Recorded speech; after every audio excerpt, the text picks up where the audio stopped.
दादा, तबीयत तो ठीक है ना? नहीं, कभी कभी इस उम्र में हो जाता है। आदरणीय अध्यक्ष जी, वंदे मातरम की इस यात्रा की शुरुआत बंकिम चंद्र जी ने 1875 में की थी और गीत ऐसे समय लिखा गया था जब 1857 के स्वातंत्र संग्राम के बाद अंग्रेज सल्तनत बौखलाई हुई थी, भारत पर भांति भांति के दबाव डाल रही थी, भांति भांति के जुल्म कर रही थी और भारत के लोगों को मजबूर किया जा रहा था अंग्रेजों के द्वारा। और उस समय उनका जो राष्ट्रीय गीत था, गॉड सेव द क्वीन, इसको भारत में घर घर पहुंचाने का एक षड्यंत्र चल रहा था। ऐसे समय बंकिम दा ने चुनौती दी और ईंट का जवाब पत्थर से दिया और उसमें से वंदे मातरम का जन्म हुआ।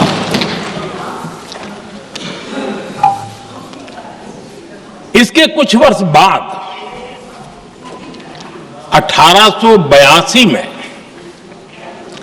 जब उन्होंने आनंद मठ लिखा तो इस गीत का उसमें समावेश किया गया। आदरणीय अध्यक्ष जी,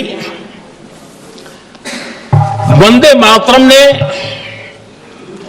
उस विचार को पुनर्जीवित किया था जो हजारों वर्ष से भारत की रग रग में रचा बसा था। उसी भाव को, उसी संस्कारों को, उसी संस्कृति को, उसी परंपरा को उन्होंने बहुत ही उत्तम शब्दों में, उत्तम भाव के साथ वंदे मातरम के रूप में हम सबको बहुत बड़ी सौगात दी थी। वंदे मातरम ये सिर्फ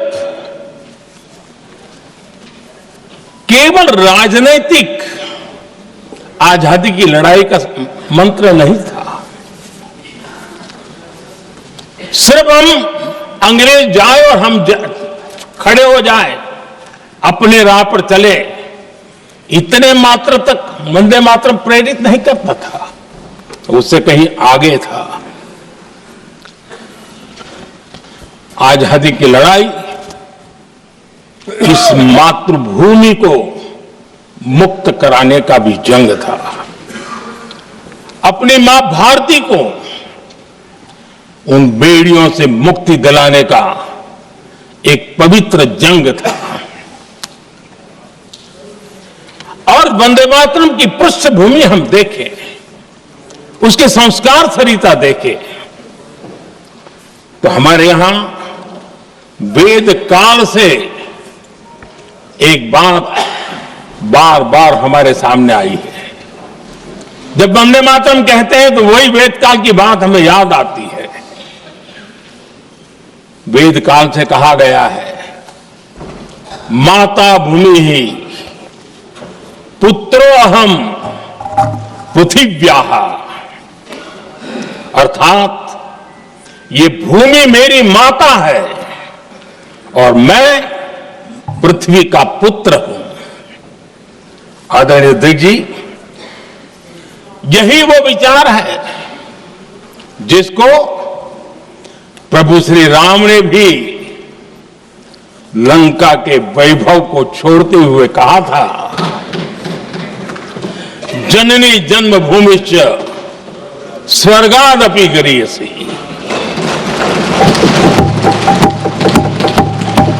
वंदे मातरम यही महान सांस्कृतिक परंपरा का एक आधुनिक अवतार है।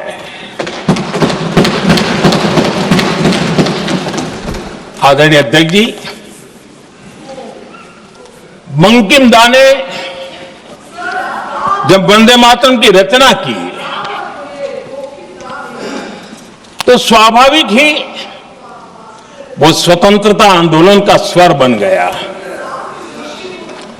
पूरब से पश्चिम, उत्तर से दक्षिण, वंदे मातरम हर भारतीय का संकल्प बन गया।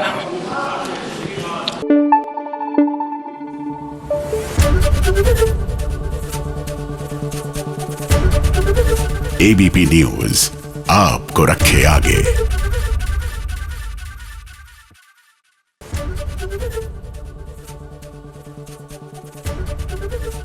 एबीपी गंगा, खबर आपकी, जुबान आपकी।